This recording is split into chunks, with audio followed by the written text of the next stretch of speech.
အခုသွားမဲ့နေရာကကြတော့လိုတော်ပြေးဖျားပေါ့နော်ဒီဖျားကကြတော့ကျန်းစစ်သားမင်းကသူမင်းမဖြစ်ခင်စစ်သူကြီးဘဝမှာပဲစစ်တိုက်ထွက်တဲ့အချိန်မှာ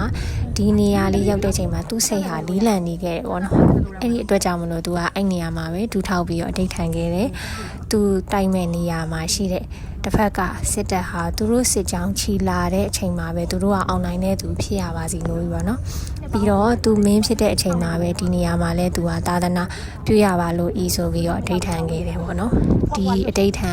အကျဉ်းစီကအောင်မြင်သွားခဲ့တဲ့အတွက်ကြောင့်မလို့သူကရှင်အရဟံနဲ့တိုင်ပင်ပြီးတော့မှဒီဖရာကြီးကိုဒီထားကိုးကွယ်ခဲ့တယ်လို့လဲရှင်းသားထားကြတယ်ပေါ့နော်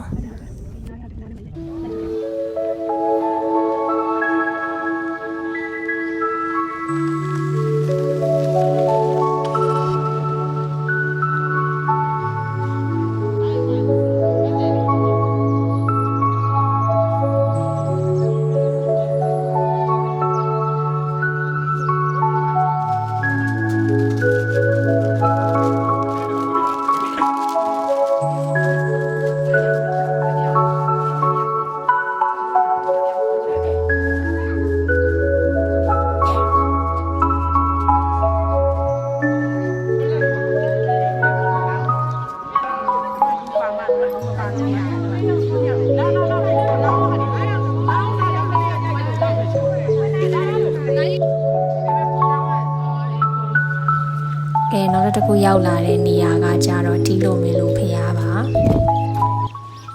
ဖျားရဲ့အရှိမျက်နှာစာမှာပေါ့နော်ကွင်းပြင်ကြီးရှိနေတဲ့အတွက်အဲ့ကွင်းပြင်ကနေဒီဖျားကိုလမ်းကြီးလိုက်တဲ့အချိန်မှာတကယ်ကိုတပ်ပိတ်ခန်းနာလာတယ်ပေါ့နော်ပြီးတော့ဒီဘယ်ဘက်ချမ်းမှာရှိတဲ့စက်ကူပင်လေးတွေကလည်းပဲတေချာကိုလှလှပပနဲ့စိုက်ထားတာပါတကယ်ကိုလှတဲ့နေရာလေးတစ်ခုပဲပေါ့နော်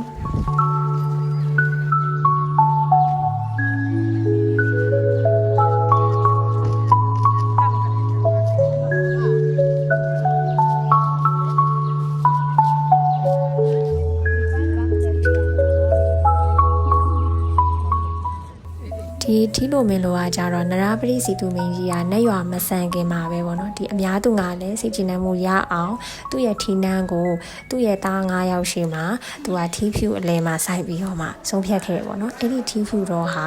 ဇီယတင်ခမင်းနှောင်းခါမှာဆိုရင်တော့နှတောင်းများမင်းဆိုပြီးတော့အမည်တွင်လာတဲ့ဒီမင်းရှိမှာဒီထီဖြူတော်လေးကညွတ်ကြခဲ့တယ်ပေါ့နော်အဲ့ဒီကနေထီလဲလိုမင်းလဲလိုဆိုပြီးတော့စကားအတိုင်းပဲထီလိုမင်းလိုဆိုပြီးတော့အမည်တွင်လာတယ်လို့လည်းရေးထားတာကိုတော့တွေ့ရခဲ့တယ်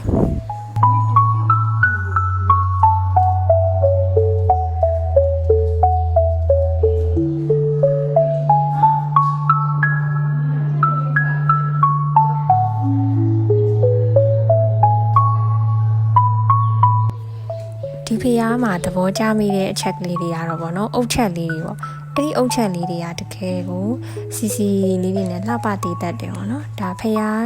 များစွာမှာလည်းဒီလိုအုတ်ချက်ဆင်ထားတဲ့ပုံစံလေးတွေလည်းတွေ့ရတယ်နောက်ပြီးတော့သူ့ရဲ့ကနုတ်ကလေးတွေဗောနော်ကနုတ်ကလေးတွေကလည်းတကယ်ကိုအနုစိတ်ပြီးတော့လှလှပပနဲ့ကိုတေချာလှုပ်ထားတာလေးဗောနော်ရှေးဒီပြီးသူကလက်ရာတွေကတော့တကယ်ကိုအမခမ်းပါပဲနော်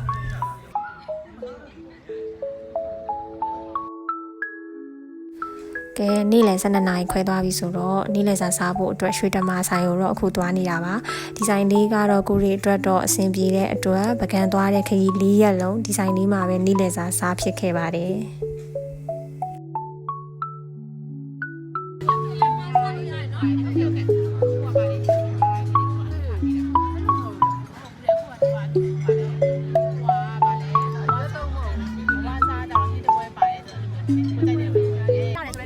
ကဲနေလစားစားပြီးသွားပြီဆိုတော့နောက်ထပ်တကူကြီးဖျားများစွာကိုလည်းဆက်လက်ပူမျောပါအောင်မယ်နောက်ထပ်အပိုင်းတွေကိုလည်းဆက်ပြီးတော့တင်ပေးသွားပါအောင်မယ်ရှင်